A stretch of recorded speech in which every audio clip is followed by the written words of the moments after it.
Instituto Nacional de Antropología e Historia. Secretaría de Cultura. Gobierno de México.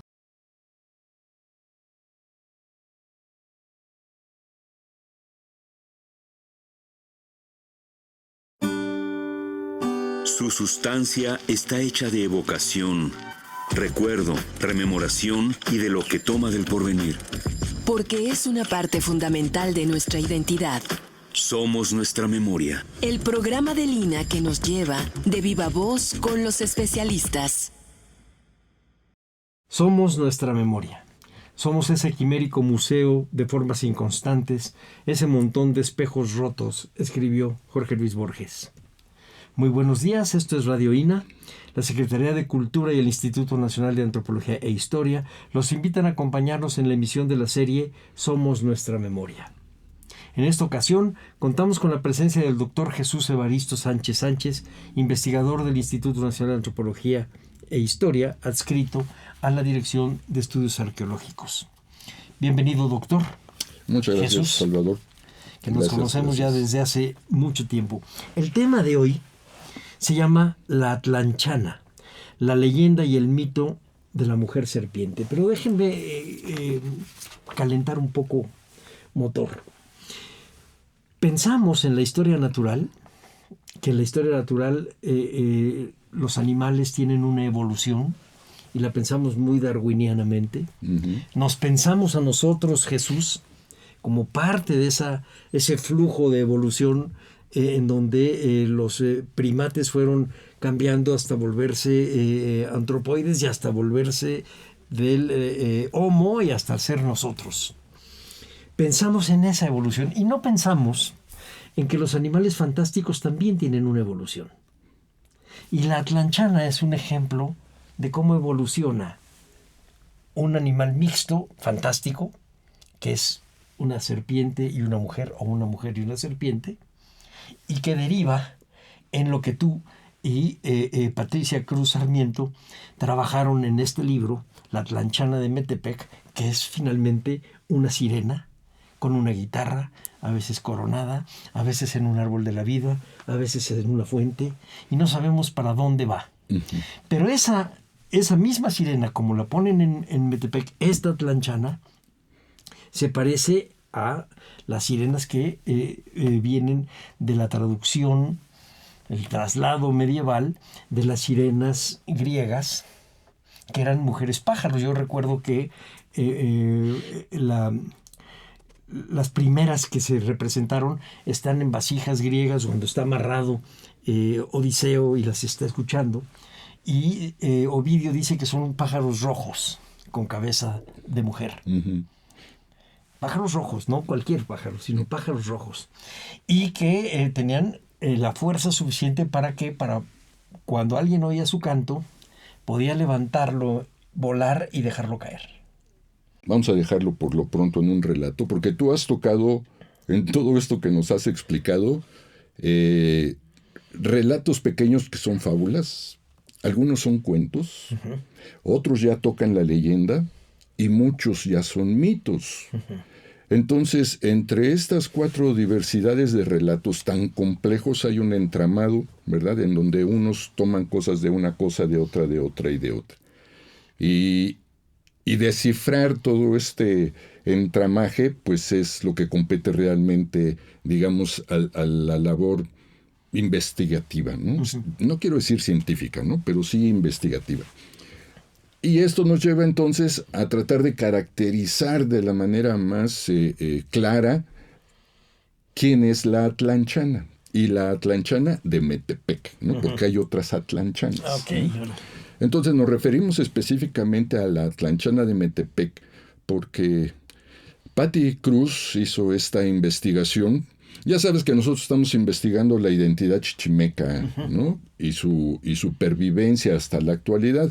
Entonces Patti Cruz, que trabajaba en nuestro proyecto, estuvo investigando de manera etnográfica a los chichimecas actuales, ¿no? Sobre todo los jonases de Guanajuato. Estuvo con ellos más o menos 2 meses, escuchó algunas historias, siguió la ruta de los chichimecas hacia Michoacán, y de Michoacán derivó en un recorrido inverso, ¿no?, al que debieron haber hecho los chichimecas, ¿no?, del norte hacia el centro, y luego del centro hacia el norte. Entonces ella llega finalmente al Valle de Toluca, al Valle de Metepec, en el Estado de México. Y allí, platicando con la gente otomís, matlatzincas y mazahuas, se entera por los matlatzincas de una historia, de un cuento, de una leyenda, de una mujer serpiente que habitaba en el Valle de Metepec, en tiempos, se dicen, algunos decían prehispánicos, ¿no? Y que todavía vive allá en la actualidad. Entonces, más o menos, si conocemos un poco el Valle de Metepec, que es la parte del Alto Lerma, es una zona muy plana. Cuando llueve muchísimo, se convierte toda esa zona en lagunas, en ciénagas, y allí entonces es donde vivía la atlanchana, o vive, dicen algunos todavía. Y la atlanchana es una mujer serpiente que vive en las lagunas y que sale a tomar el sol a las rocas blancas que asoman o que afloran por allí, a veces en pequeños islotes, y de su cuerpo manaban todos los animales de las lagunas, ¿no? Peces, viborillas, caracoles y sobre todo ajolotes, ¿no? El axolotl. Entonces, a veces la atlanchana tomaba la figura humana y ya con sus piernas humanas salía a caminar por el entorno y se dejaba ver de alguno que otro hombre que pasaba por allí, que quedaba irremediablemente prendado, ¿no?, de la belleza de la atlanchana. Y entonces, pues la atlanchana es una mujer coqueta, enamoradiza, ¿no? Y si el hombre le gustaba, le proponía que se casara con ella y a cambio de ello le daría todas las riquezas de la laguna. Se cuenta pues en el relato que algunos aceptaban y esos que aceptaban desaparecían y no se les volvía a ver nunca jamás, ¿no? Algunos otros regresaban tiempo después, muchos años después, pero regresaban tan jóvenes como cuando se habían ido, ¿no? Y aquellos que la rechazaban, a la atlanchana, pues los ahogaba en la laguna, ¿no? Normalmente la atlanchana, aunque se pasaba el día allí en la laguna, vivía, y de hecho era su morada, en las cuevas que había en las montañas de alrededor.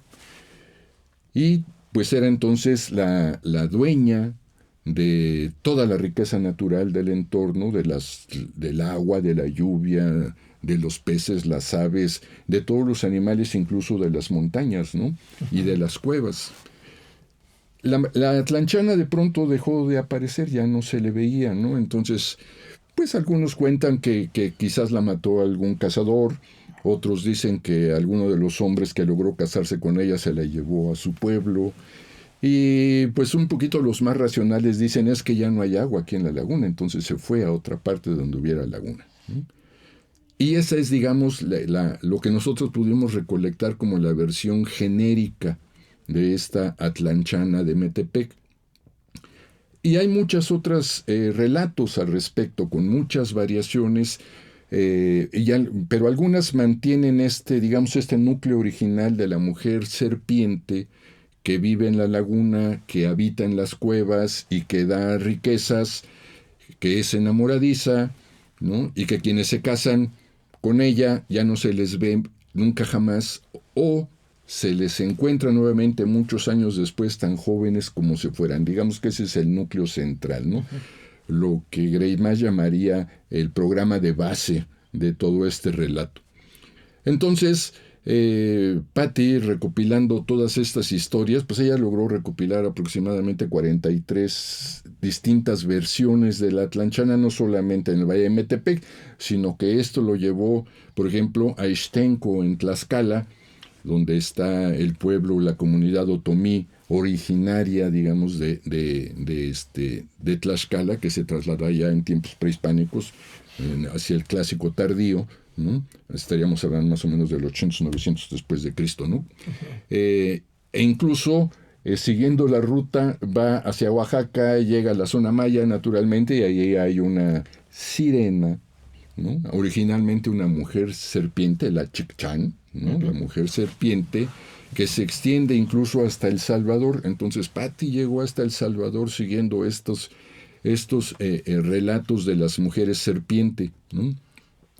Y muchas veces la mujer serpiente pues ya se empieza a confundir con una princesa. La princesa que vivía en el agua, en la laguna, por ejemplo, en Tequesquitengo, en Morelos, hay la historia de una princesa que vivía ahí en la laguna y que se enamoró, y como la rechazaron, pues decidió ahogarse en la laguna, pero de vez en cuando se aparece y se lleva a algunos hombres que le gustan, etcétera, ¿no? Entonces va viendo toda esta serie de temas, ¿no? No centrales, periféricos, pero que se retoman de una parte a otra. Y en algunos casos la propia gente, ¿verdad? Los locales nos dicen que es un cuento, ¿no? Algunos dicen que no, es cierto, y la han visto, hay gente que la ha visto. Yo no la he visto, pero hay gente que sí la ha visto y me la ha contado. Entonces, esto es un aspecto muy natural de estos relatos fantásticos que se encuentran en todo el mundo, en todos los tiempos, y se van transformando, ¿no? Se transforman cuando van de una boca a otra. Y entonces hay una evolución. Hay una evolución, porque además ese traslado de boca en boca llega a otra región, ¿no? Y esa otra región es otro ecosistema, y en ese otro ecosistema hay otros animales, ¿no? Que sin embargo mantienen la misma actitud del relato original. Porque si no mantienen esta actitud o estas cualidades del relato original, entonces ya se transforma en otra, no en una versión, sino en otra cosa distinta. En otro cuento, sí. En otro cuento. Entonces va ocurriendo esto exactamente en donde, dependiendo incluso de la narración misma, del acto narrativo, porque esto es muy importante, el ejecutor, dice Arnold van Gennep, el recitador, ¿no?, del relato, dependiendo del énfasis que le ponga, podrá, de cómo actúa el relato, podrá hacer a esta historia creíble o no, ¿verdad? Y esto va a ser muy importante, porque cuando una historia es creíble, cuando un cuento es creíble, empieza a tener tintes de leyenda. Por supuesto. ¿No? Porque además, cada quien le pone un poquito de su cosecha, ¿verdad? Pero fíjate, Jesús, ahí estás tocando un punto interesante. Estos relatos, que puede ser simplemente una fantasía, al convertirse en leyenda, se vuelven en una suerte de historia. No hay una diferenciación entre la realidad visible y la realidad no tangible. Y entonces las leyendas tienen una función social que nos unifica a todos. Así es. Sí, porque la leyenda es, por lo general, dice Van Gennep, Arnold van Gennep fue el primer filólogo que se metió a estudiar a profundidad el origen y la estructura de los mitos, las leyendas, los cuentos y las fábulas. Y esto lo hace hacia finales del siglo XIX, ¿no? Entonces, él, con todas sus investigaciones, él es, de hecho, desde mi punto de vista y de muchos otros investigadores, el fundador del método comparativo, ¿no?, de la mitología comparada y de la lingüística comparada, porque no puedes separar, ¿no?, el mito de la narración, y la narración está enteramente permeada por el lenguaje. Claro. ¿No? Ahorita tú y yo me estás contando de la mujer serpiente, y yo estoy pensando en una mujer culebra, porque dijiste una cosa: sale a tomar el sol. Así es. Fíjate que yo de niño fui muchísimas veces a San Gaspar Tlahuelilpan, que es donde vivía mi nana, que había sido nana de mi mamá, Rosa Piña, y la familia de ella, de Doña Clara. Todavía son compadres de mi hermano, sus hijos. En épocas de lluvias nos invitaban a recoger elotes, y es cuando aparecían las culebras. Así es, ¿no? Y decían: tú sabes distinguir una culebra de una serpiente. La culebra no te va a hacer nada. Ellas buscan el agua y buscan el sol. La serpiente solo busca el sol, pero no busca el agua. Dices: esta sale del agua, es dueña del agua. Yo veo en tu libro el Acihuacoatl, que es una mujer serpiente. Mi pregunta es: ¿en los relatos has encontrado una diferencia entre una mujer culebra y una mujer serpiente? De hecho, tendríamos que caracterizarla, dadas estas características que has dicho de la culebra, como una mujer culebra, ciertamente, ¿verdad? Porque habita en el agua. Hay un referente material de este mito, de esta leyenda, ¿verdad? De esta hibridación, y ese referente material es un ser que vive en el agua, está en el agua y sale un poquito a solearse, pero está en el agua, y esta es la culebra. De hecho, hablamos de la serpiente jarretera, ¿no? Que se le llama. Nosotros la conocemos más bien como la chirrionera, Sí, chirrionera. que es una viborilla delgadita, muy larga, Sí. muy nerviosa, muy agresiva, pero no es venenosa, ¿no? Pero vive en el agua justamente, ¿no? Y entonces, por las características del cuerpo y las escamas y los diamantitos de esta serpiente o de esta culebra chirrionera o jarretera, es que se le identifica con la atlanchana. Incluso hoy hay mucha artesanía en Metepec, ¿verdad? Metepec es un pueblo productor de artesanía de barro bellísima, maravillosa, y gran parte de la población se dedica a eso precisamente, y es lo que lo ha convertido, gracias a la atlanchana, en un pueblo mágico, ¿verdad? Y fíjate, Caspantlahuelilpan pertenece al distrito de Metepec, ahí tienes, cerca de Toluca. mira, Sí. justamente. Porque sí, la culebra vive en el agua, y una mujer que vive en el agua, pues hay una asociación de acciones, ¿no? De actos que hace la mujer que vive en el agua y la serpiente, ¿no? Y es básicamente benéfica, básicamente, no siempre. Sí. Pero es básicamente benéfica porque produce cosas, te Así permite es. que haya flores, frutos, etcétera. Fecunda. Por eso es la diosa, dicen varias versiones, la diosa de la región, es la que da la riqueza a los seres humanos. Y no solamente la riqueza lacustre, sino agrícola, ¿no? Porque evidentemente se aparece cuando se crea la laguna por las lluvias, entonces es también la diosa que atrae la lluvia, ¿no? Y gracias a la lluvia pues se producen las cosechas, entonces ella es la que da la riqueza. Se la da la riqueza a todos, pero especialmente lo va a hacer rico, inmensamente rico, aquel que decida casarse con ella. Y eso a mí me parece muy importante, ¿no? Y lo platicábamos Pati y yo y discutíamos mucho este aspecto, ¿no? ¿Por qué aquel que decide casarse con ella va a ser inmensamente rico, ¿no? Pero se la va a llevar al reino de la atlanchana. Es decir, no va a ser rico aquí, Va a ser rico en abajo, este mundo, va a ser rico allá abajo o allá a donde se la lleve. en la parte húmeda. Podría Así ser. es, ¿no? ¿Hay manera de describir algún relato de los que has encontrado, los que encontró Patricia Cruz, que describiera cómo era la atlanchana, esta mujer culebra, cómo era? Me imagino que básicamente la cara era de mujer, porque si no, no tendrías manera de reconocerla. Claro. Que es como las sirenas. Sí, es que el relato dice que era una mujer muy hermosa. Como salía a solearse en las rocas o en los islotes, solamente asomaba la parte superior del cuerpo, ¿no? La parte inferior la escondía, ¿no? Si algún hombre pasaba por ahí y la veía, lo que veía era una mujer, ¿no? La mitad superior, entonces era una mujer lo que estaba viendo, y era una mujer muy hermosa, de cuerpo muy hermoso, con todos sus atributos muy bien exhibidos, ¿no? Entonces es un aspecto, una cualidad erótica también de la mujer, ¿no?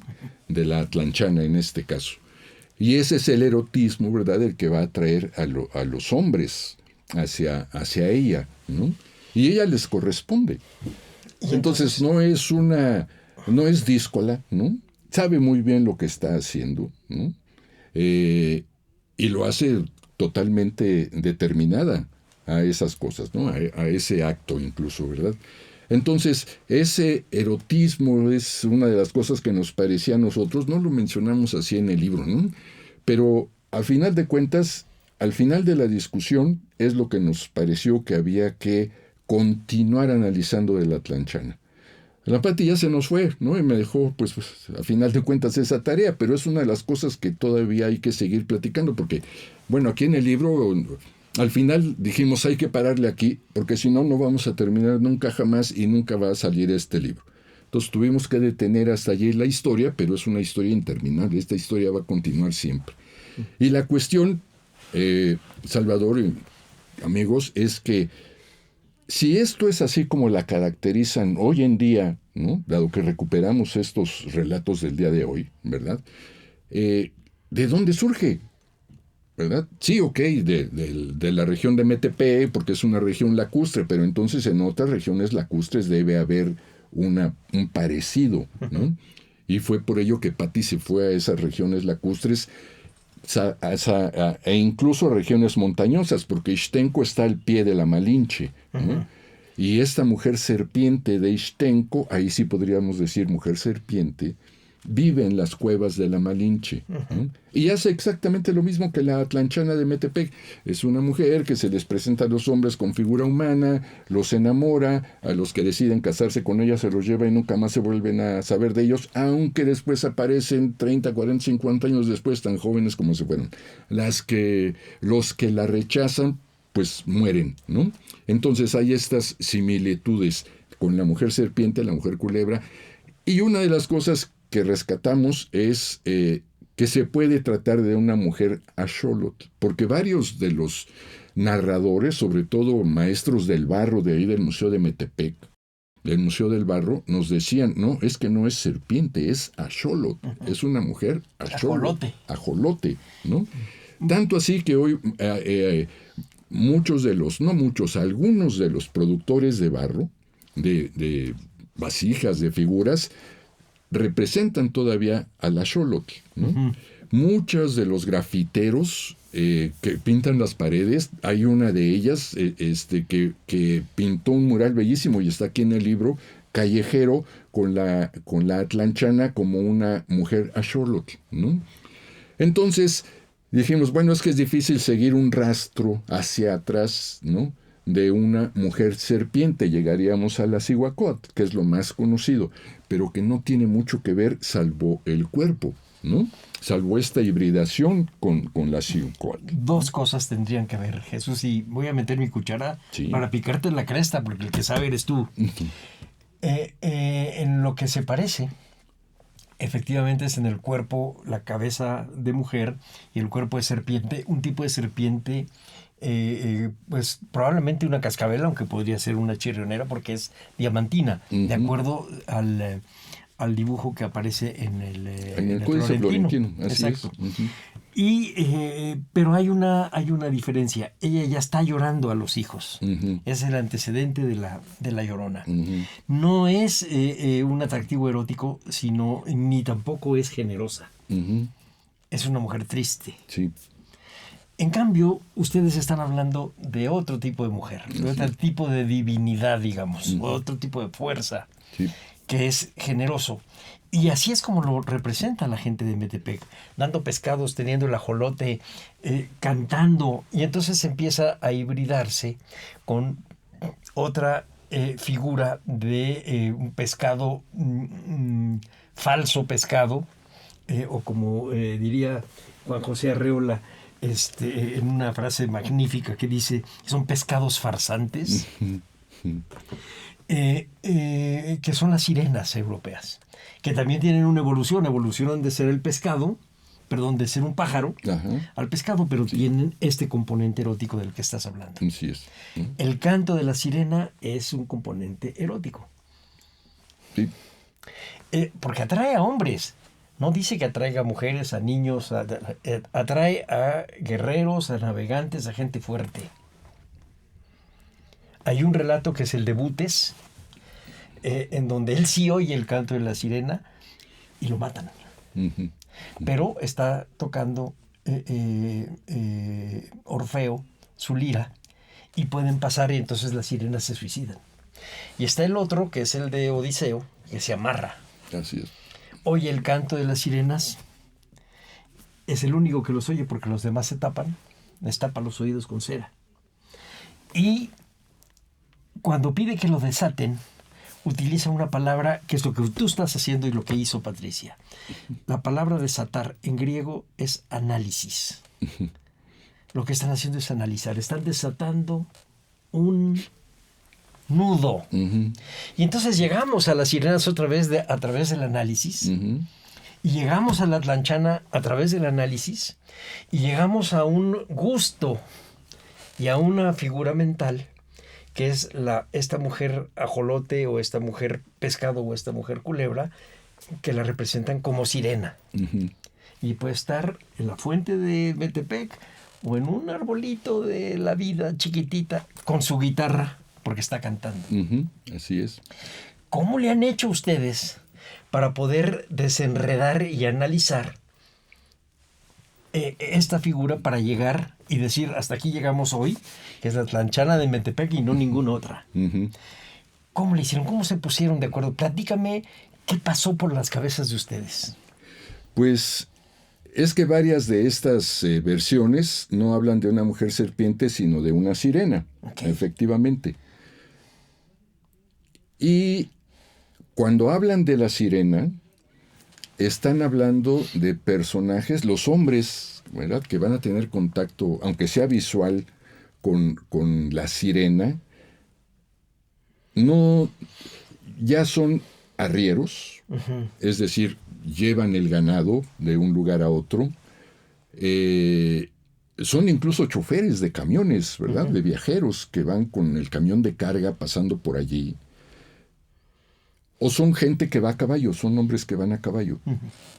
Entonces, ya no tiene una base prehispánica el relato de la sirena, porque no había ganado, ¿verdad? No había animales de tiro y carga, mucho menos camiones, ¿verdad? No iban a caballo en la época prehispánica. Entonces, ahí ya hay un elemento que nos permite decir, aquí aparece la sirena, ¿no?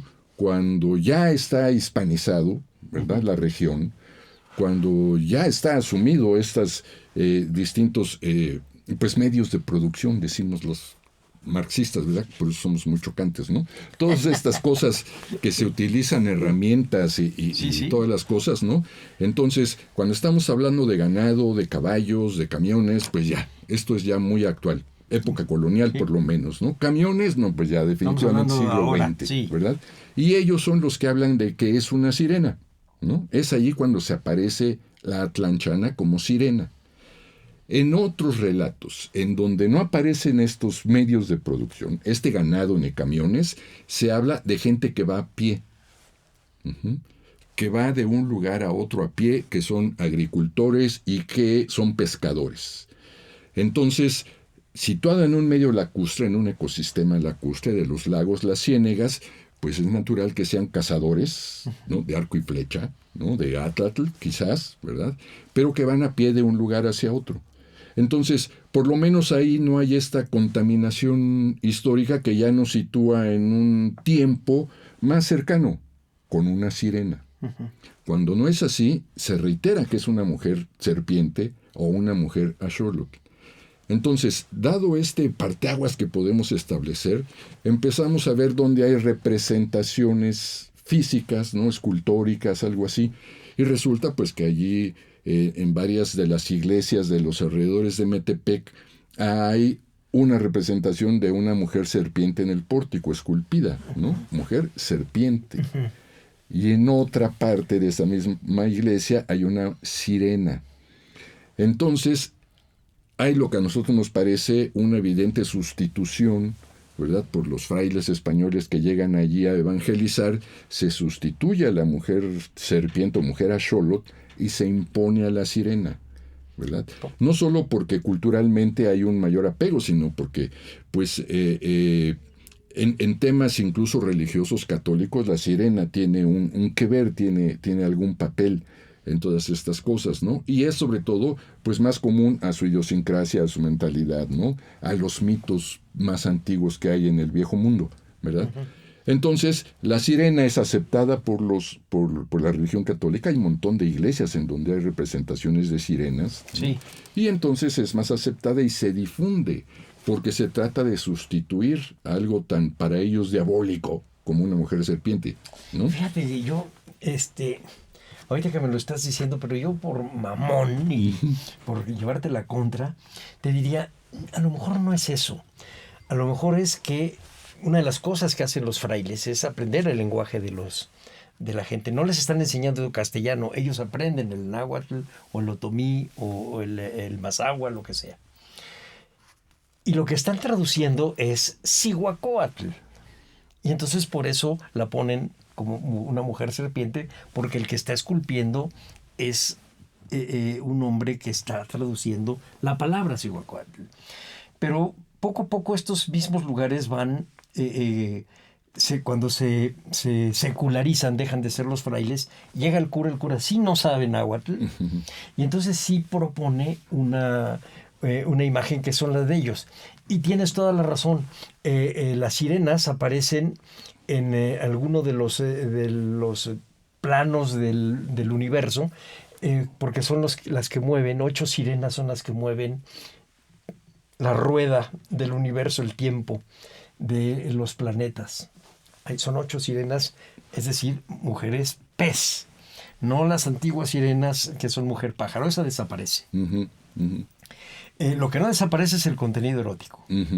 Pero ya para el cristianismo el contenido erótico se deja a la mujer serpiente y se le quita a la mujer pescado. Pero de todos modos la dibuja semidesnuda. Claro. O sea que yo desde niño lo que veía en la sirena de la lotería era cierta cosa que no era la cola de pescado.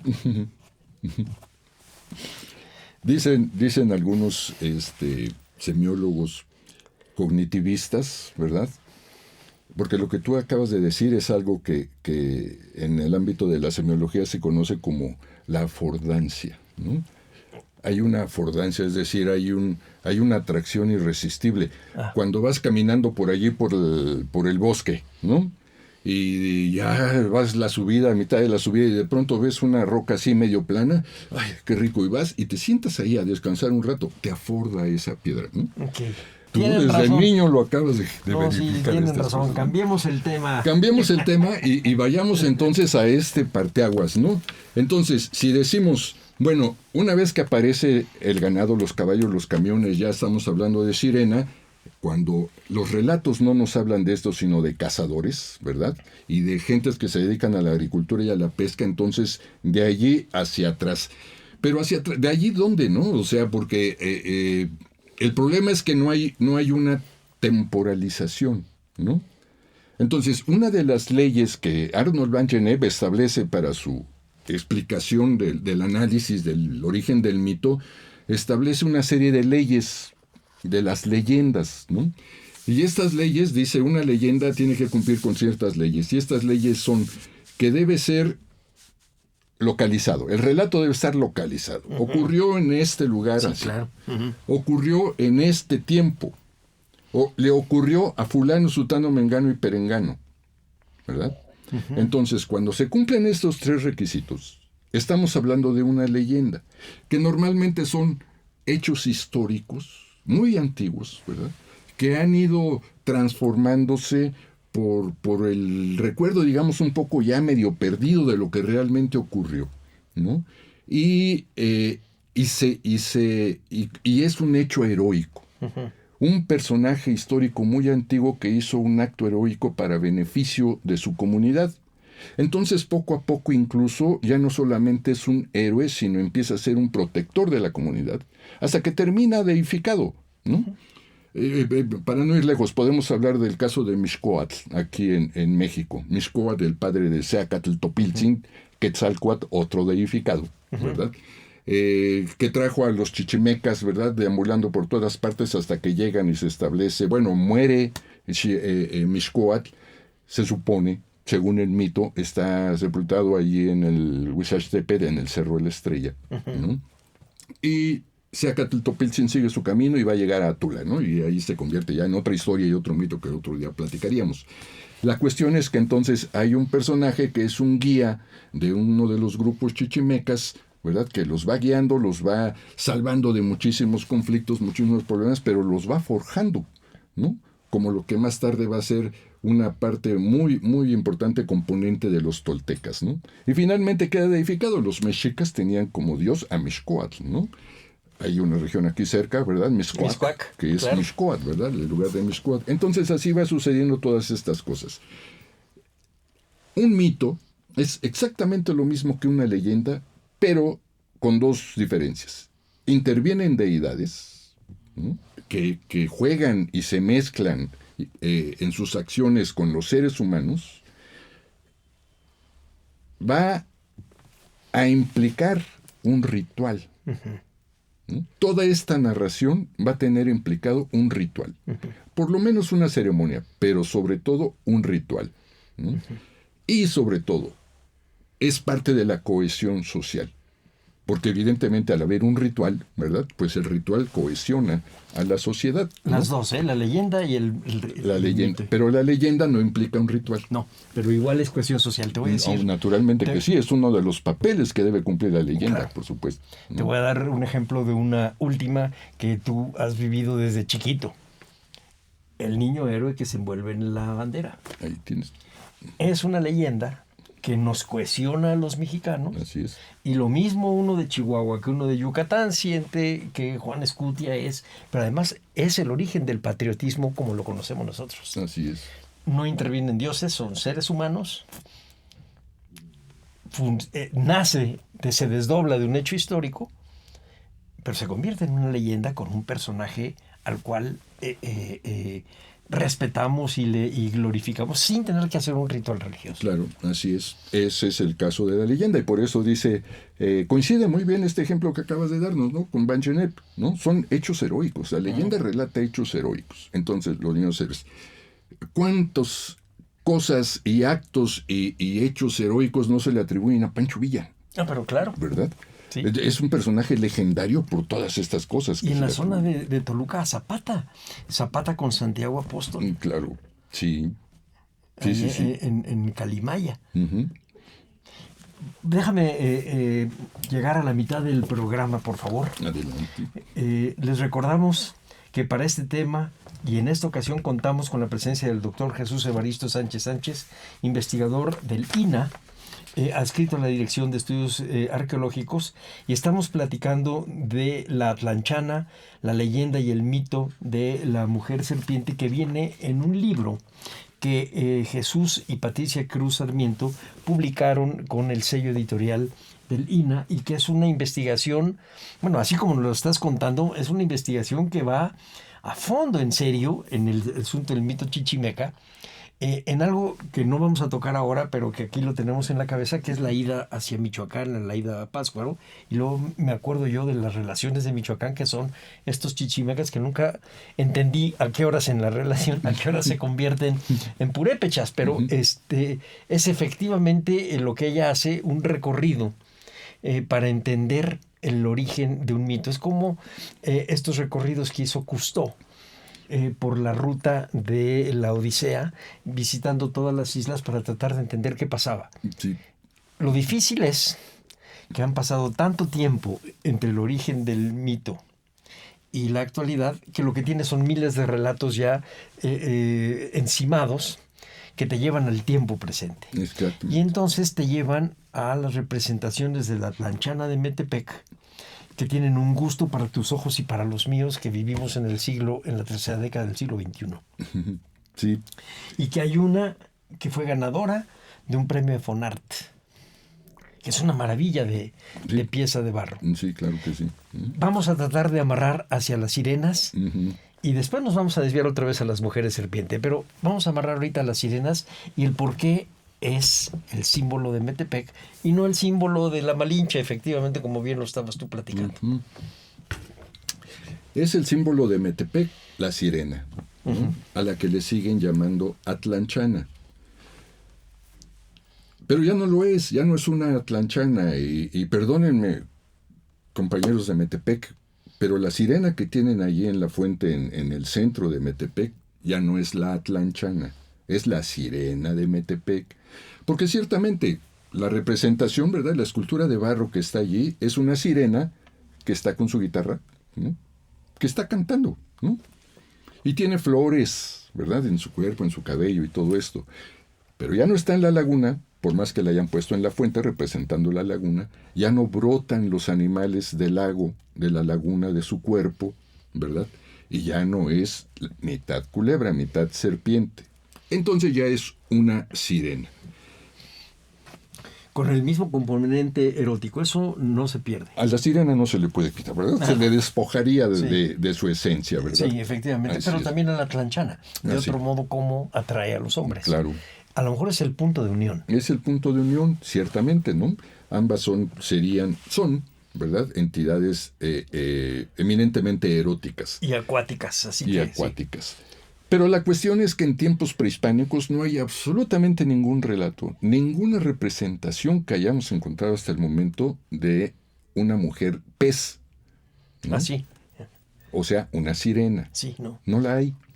En ninguna parte hemos encontrado, no quiero decir, perdón, voy a corregir, no es que no la haya, no la hemos encontrado hasta ahora. Pero estás diciéndolo bien. Yo he revisado las imágenes, por ejemplo, del Florentino, y hay peces gato, hay peces perro, hay peces de otro, pato, pero no peces que tengan algún rostro humano. Así es, no las hay, ¿no?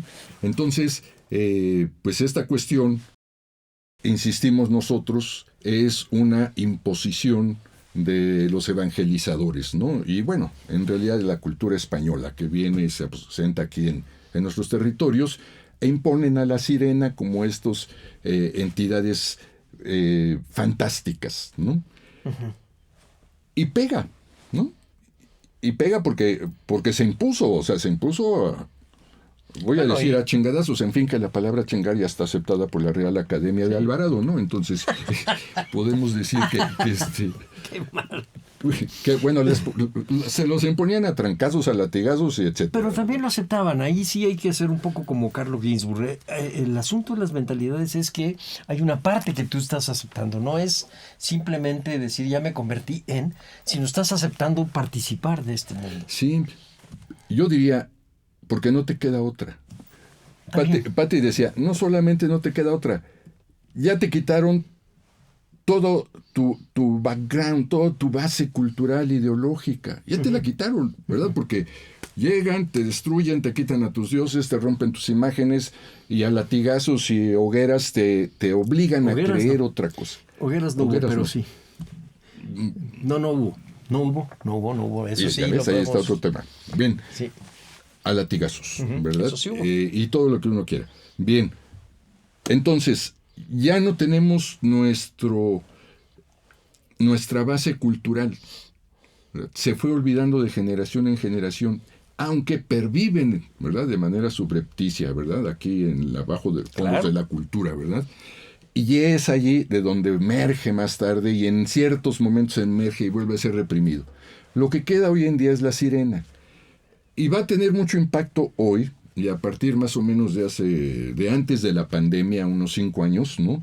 Porque, pues allá en Metepec se estableció un festival, más o menos hacia la primavera, que se le llamaron el Tlanchana Fest, ¿no? No el Atlanchana, sino Tlanchana Fest. Y bueno, es un festival de cine experimental, de cine de aficionados, muy profesional ciertamente, dedicada a películas de fantasía, ¿no? Y bueno, pues como se realiza en Metepec, que es pueblo mágico, pues se convierte más bien en un evento comercial.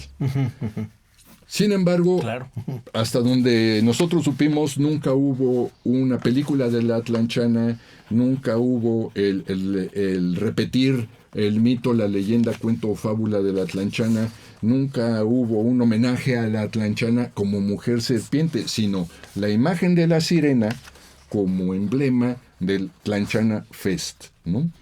Entonces, ahí ocurre nuevamente, hay incluso una tergiversación del mito original, ¿verdad?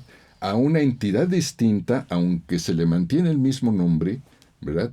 O parecido, Tlanchana y no Atlanchana, porque hay su diferencia, ¿no? Uh-huh. Y entonces, pues se impone tanto, incluso vende mucho la sirena, la imagen de la sirena, ¿verdad? Los artesanos, que la mujer serpiente. Muchísimo. Si vamos a Metepec, queremos el árbol de la vida y la sirena. Así es.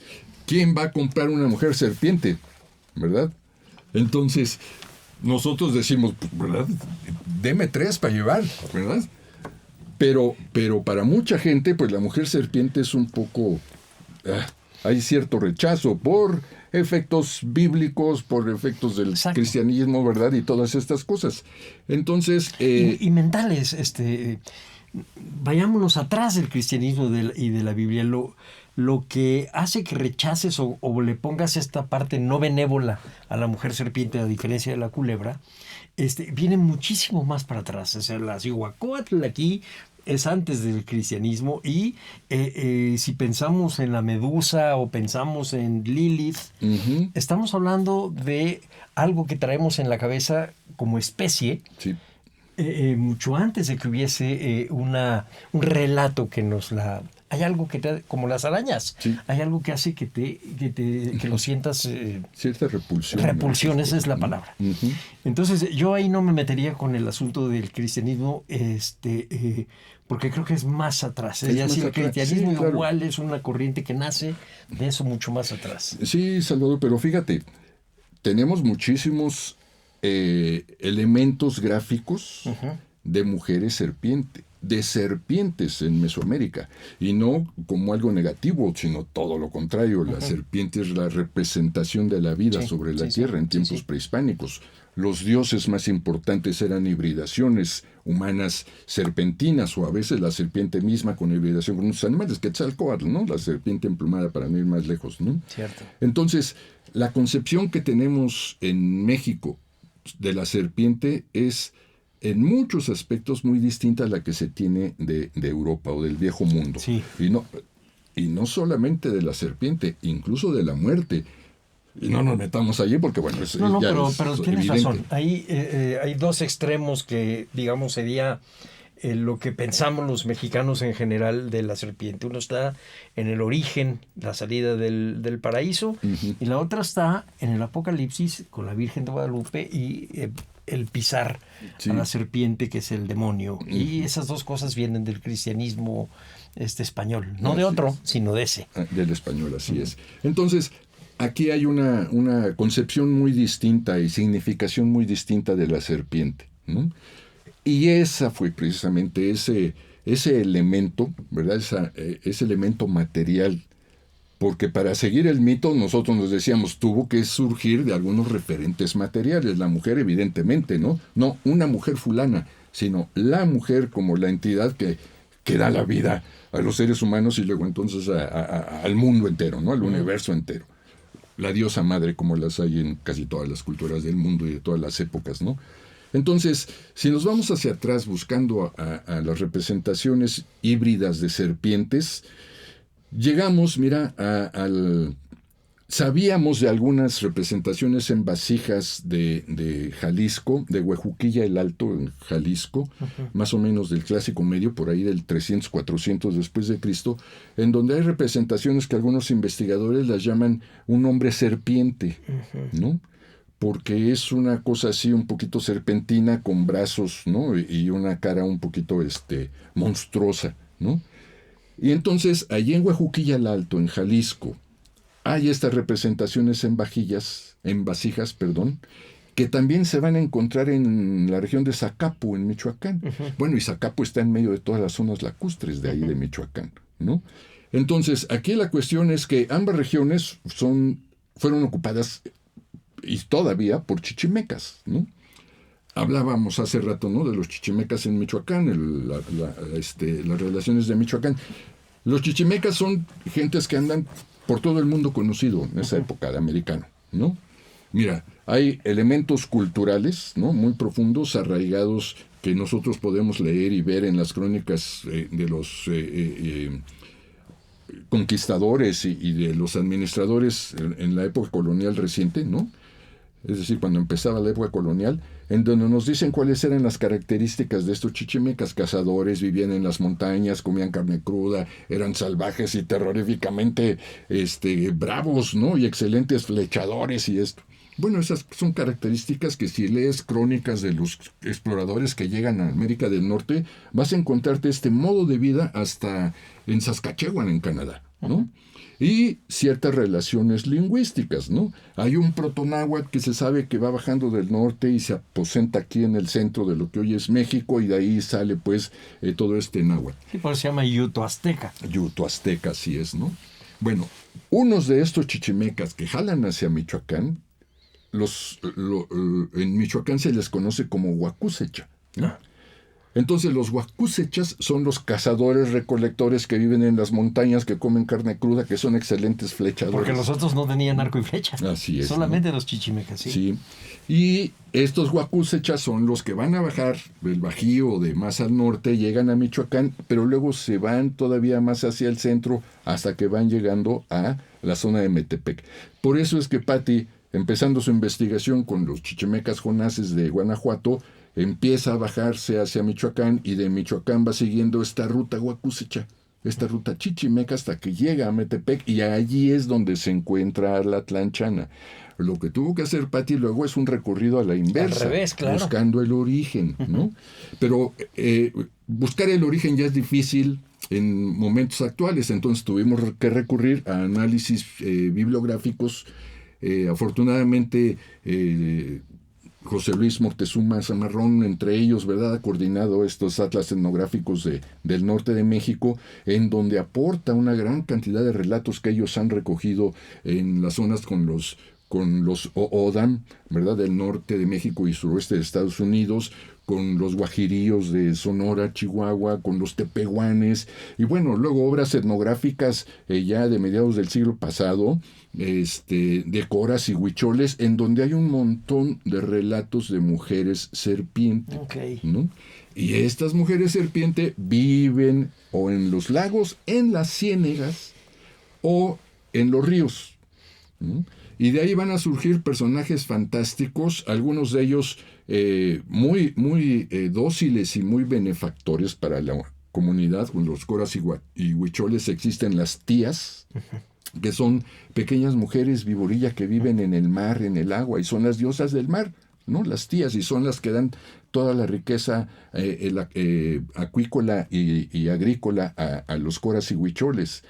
Pero más hacia el norte existen la guajura, por ejemplo, y la guajura es una enorme serpiente con cuernos de vaca y ojos de fuego que vive en el río Mayo, ¿no? Y devora a los hombres, ¿no? A todo el que está allí al acecho, y cuando alguien va a cruzar el río lo devora, ¿no? Y entonces hay que tenerla contenta, y para tenerla contenta hay que hacerle ofrendas, hacerle rituales, y ahí hay elementos característicos del mito, claro, ¿no? En relatos actuales. Bueno, luego está también el monstruo Neguib, ¿no?, de los O'odham, que en algún lugar de allá de Sonora existe el monstruo Neguib, que es un ser espantoso, ¿verdad?, con un cuerpo largo de serpiente, con una cabeza medio de mujer, con grandes cuernos, con grandes garras de águila. Fíjate toda esta hibridación, ¿no? Y ese monstruo Neguib, que vive allí en el pozo, ¿verdad?, en el aguaje, está también al acecho, se aparece cuando hay mucha lluvia y hay que tenerlos contentos. Entonces va habiendo una serie de relatos que, más allá de que si son cuentos, fábulas, leyendas o esto, nosotros dijimos, ¿de dónde habrán surgido estos relatos de estos grupos del norte, de estos chichimecas del norte?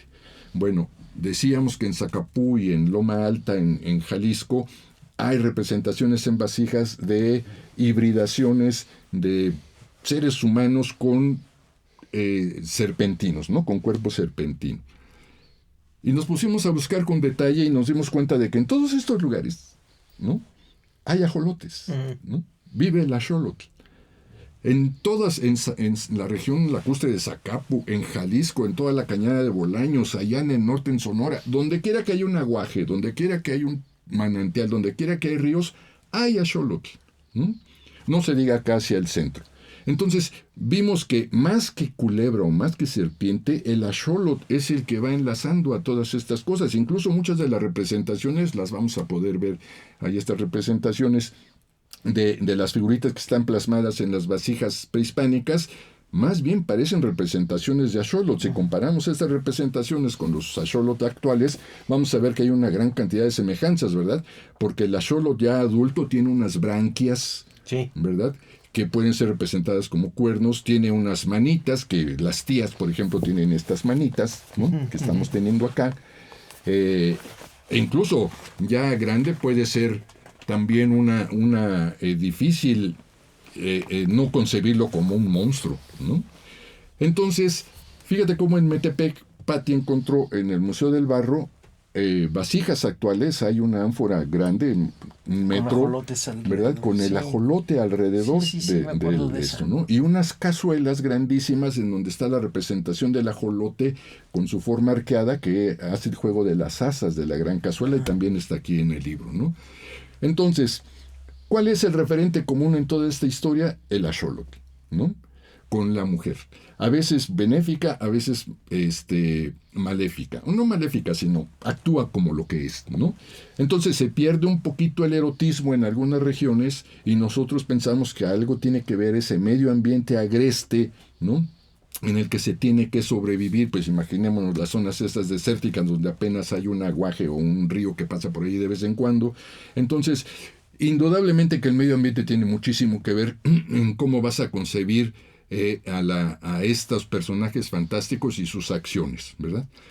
Una vez que llegamos a localizar estas representaciones que nosotros decimos pueden ser relatos iconográficos, las de estas vasijas prehispánicas, porque hemos perdido el relato oral, el relato como tal, pero quedan manifestaciones gráficas de ello, ¿no? Y no son las únicas. En Altavista, ya después de que salió el libro y todo eso, nos encontramos con la fotografía que decíamos, hay otra, ¿y dónde está? Pues en Altavista, Zacatecas, hay la representación también de una serpiente con unas manitas, ¿verdad? Y con una especie de cuernos que son muy semejantes a los que se encuentran en Jalisco, en Huejuquilla el Alto, en Jalisco, pero esta está en Zacatecas. Entonces, fíjate cómo vamos una ruta que nos va llevando hasta el actual estado de Sonora y el suroeste de Estados Unidos con estas representaciones gráficas, y si lo unes a los relatos que todavía hoy perviven, entonces hay una gran, digamos, una isotopía, ¿no? Hay un mismo tema, un mismo personaje que se está repitiendo con algunas variaciones, pero que datarían entonces más o menos del 400 después de Cristo, ¿verdad? Se tiene que dar saltos porque no tenemos el relato, ¿verdad? No había escritura en aquellas épocas más que esta escritura. Alguna vez dijimos ideográfica, ¿recuerdas? ¿No? Vamos a mantener ahorita esta escritura ideográfica. Es la idea que tenemos de la serpiente Negev. La plasmamos así tal como nos la estamos imaginando, ¿no?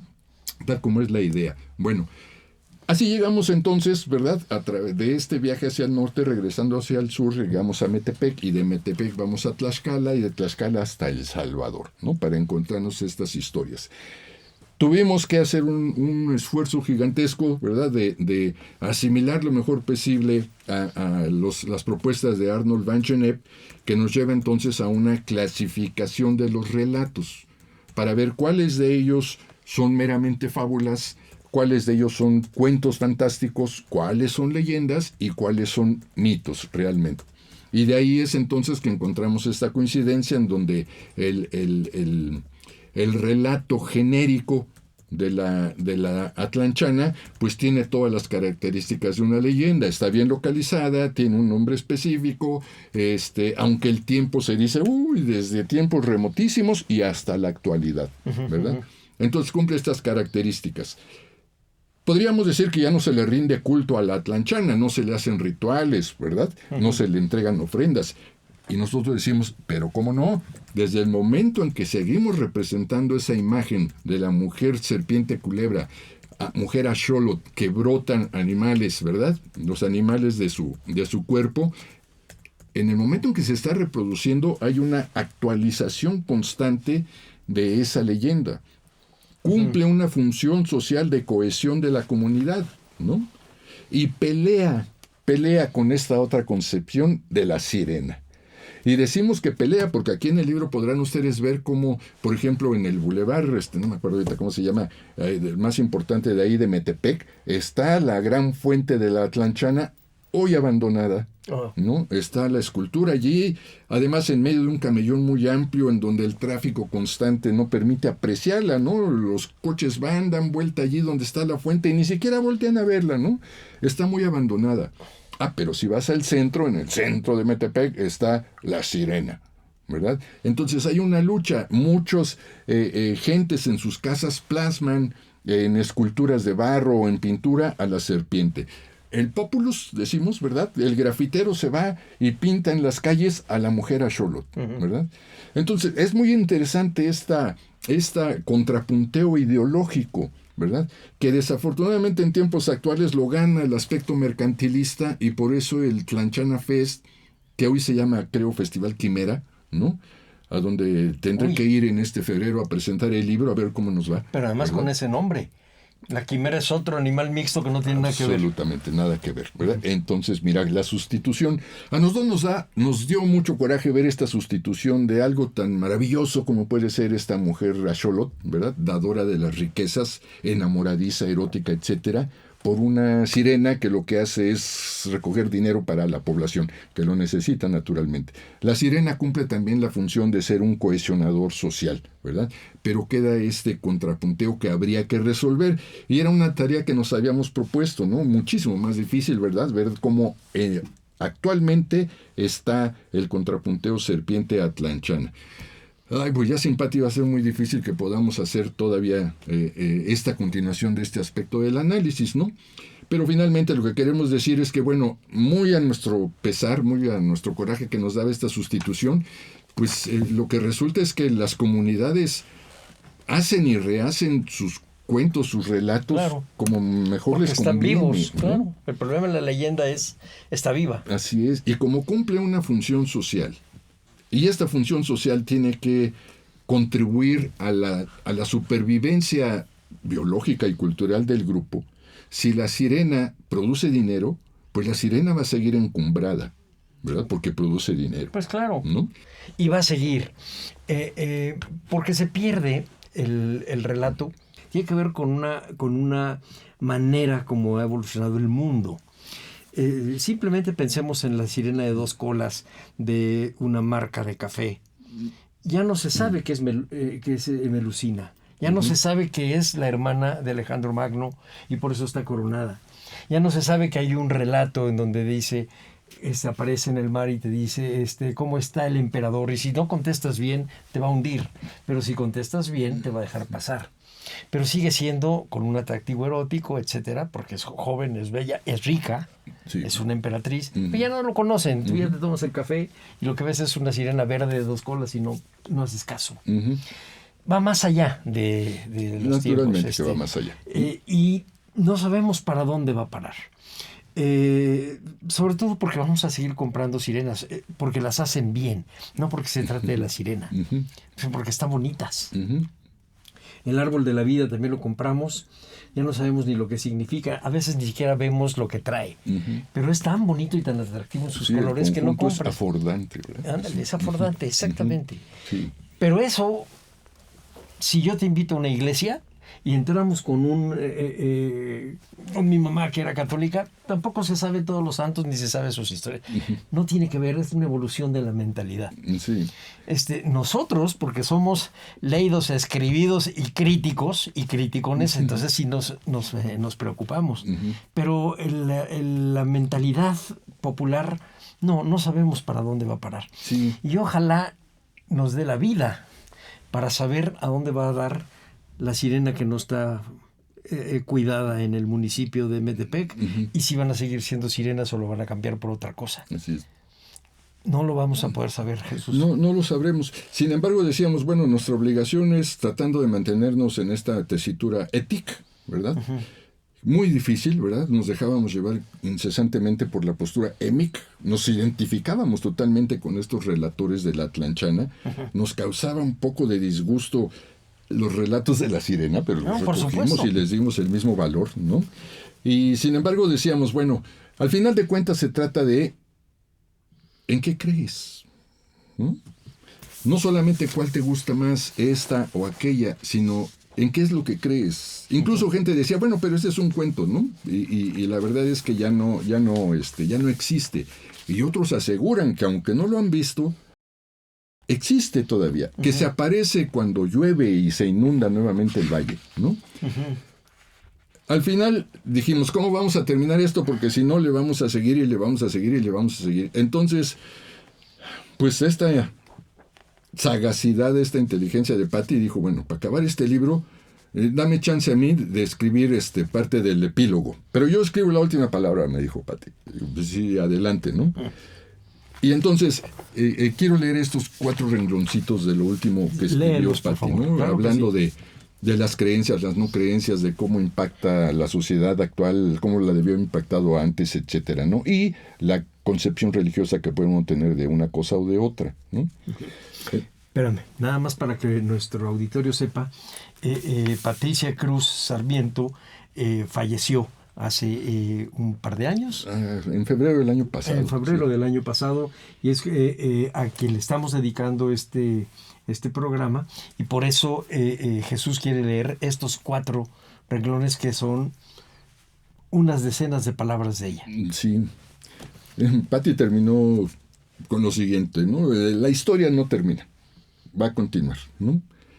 Y es que los relatos, cualesquiera que sean, crean imágenes, una para cada uno de los oyentes o lectores, y nos llevan a lugares y tiempos oníricos, a convivir con sus personajes y sus avatares.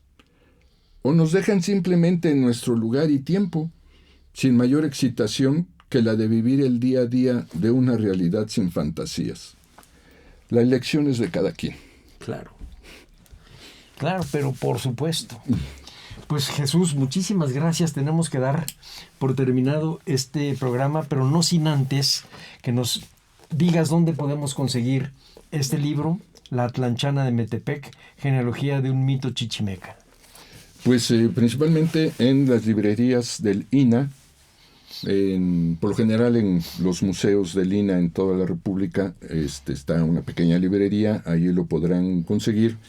Se puede pedir también por vía electrónica, ¿no? Por internet a la tienda del INAH. Y pues seguramente también en las ferias, ¿verdad?